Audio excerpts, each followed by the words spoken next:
សូមជម្រាបសួរបងប្អូនទាំងគ្នានៅក្នុងវីដេអូនេះពួកយើងសូមបង្ហាញពីរបៀបដាក់ license សម្រាប់ Windows 11 Pro ជូនបងប្អូនដែលគាត់នៅទីឆ្ងាយតាមបណ្ដាខេត្តក្រុងអញ្ចឹងដើម្បីដាក់ license ចូលបានយើងមើលមកក្រោមកន្លែងប៊ូតុង search នេះយើងវាយពាក្យ ACT ឬក៏បងប្អូនវាយពាក្យ ACT អត់បង្ហាញបងប្អូនអាចវាយពាក្យពេញមក activation setting អញ្ចឹងនៅពេលដែលបងប្អូនវាយពាក្យ activation setting ហើយនៅពេលនោះវានឹងបង្ហាញជូនបងប្អូនខាងលើហ្នឹងអញ្ចឹងបងប្អូនក៏យកមកចុចនៅលើពាក្យ activation setting ហ្នឹង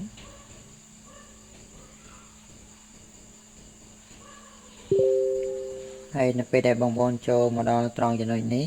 បើសិនជាឃើញ status ពណ៌ក្រហមបែបនេះមានន័យថា Windows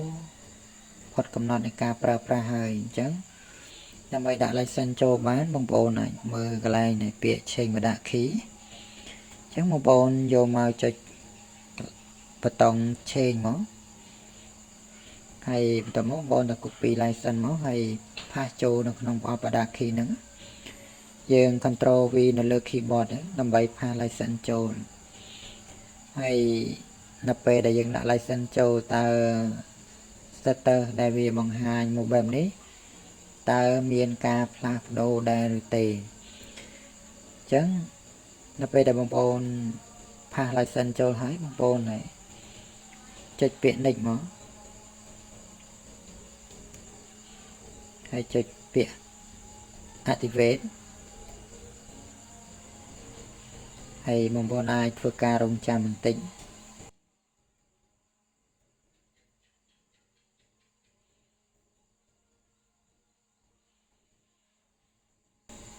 បើ